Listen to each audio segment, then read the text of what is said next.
What's going on, gang? Friday thoughts. I'm going to start. I said this a while back. I was going to start doing these little recap videos on Friday of like little things that come up that I thought were interesting that might help small business owners.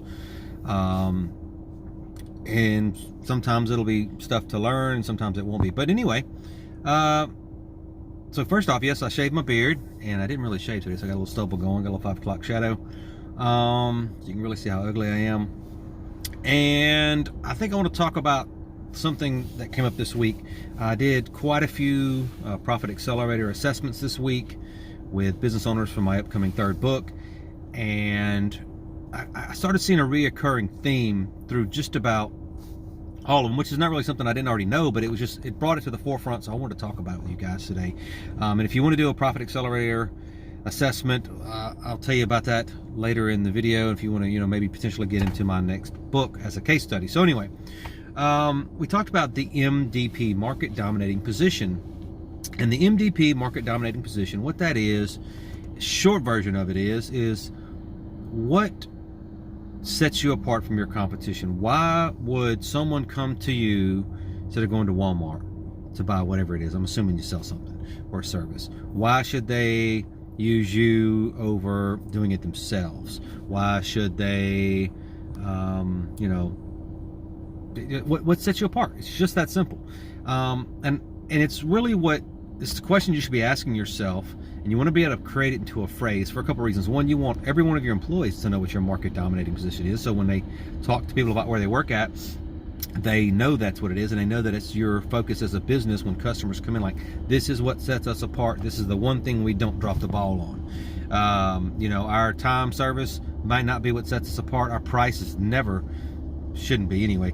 Your pricing should not be what sets you apart. So you don't want to talk about those things necessarily. It's not what you point out.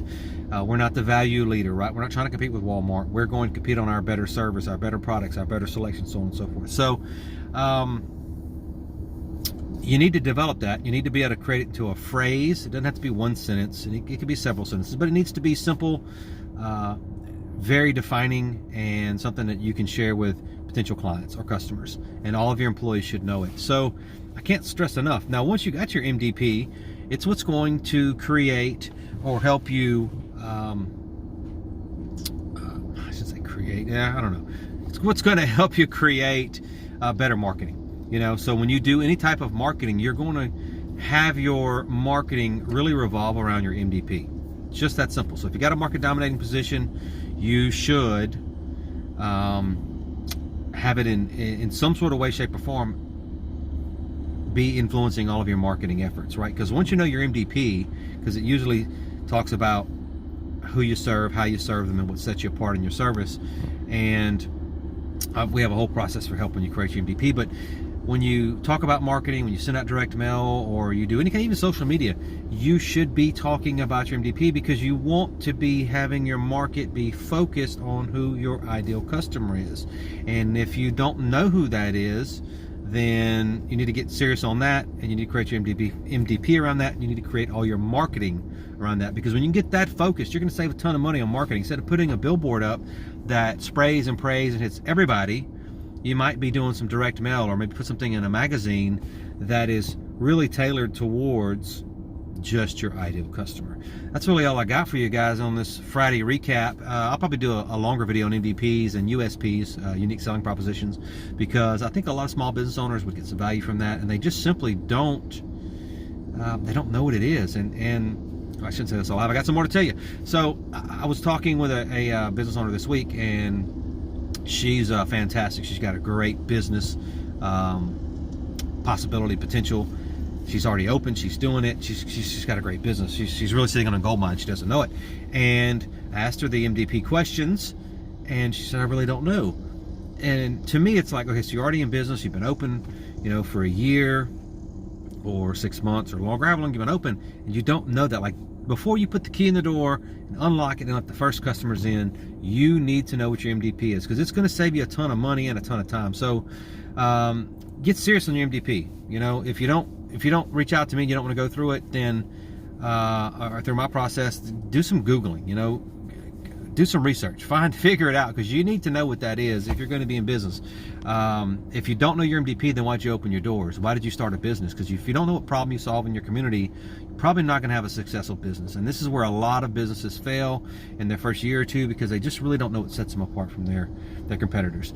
And if you want to do a Profit Accelerator assessment with me, it's the first thing that I do with all my clients. I got a few different versions of that particular assessment, but it's some software. I ask you 1,001 questions. I put all that into my software. My software will spit out a report and a roadmap that will tell you how much potential your business has, how much money you're leaving on the table just by not doing these handful of things. And then, of course, the roadmap gives you the strategy to implement literally week by week. It tells you what you should be working on to help grow and develop your business. So if you want to do that and potentially be in my third book, there'll be some information below on where you can get some free training, learn more about that stuff. And of course, if you want to do the PAS, the Profit Accelerator Assessment, just hit me below. Don't DM me, because I've got some pretty tight restrictions on my messenger, and I get a ton of BS messages, let's just be honest. So just comment below, hey, I'd love to be involved. Tell me more about your book. Tell me more about, how I can get this free report. And I will reach out to you. It takes about 45 minutes to an hour to complete the assessment. It's a one-on-one call with me and you, so it's not just something you go somewhere and put your information in, and then I'll start sending you a bunch of junk mail. No, you'll actually, I'll reach out to you after you comment below, and we'll have a conversation, and if I feel like we're a good fit and it's worth both of our times, we'll set up a time to have that assessment. And I'm telling you, it's gonna open your eyes to your business in a lot of different ways. Now that's all I got for you guys. Have a great weekend. It's Friday, August 5th. Enjoy it. Talk to you soon.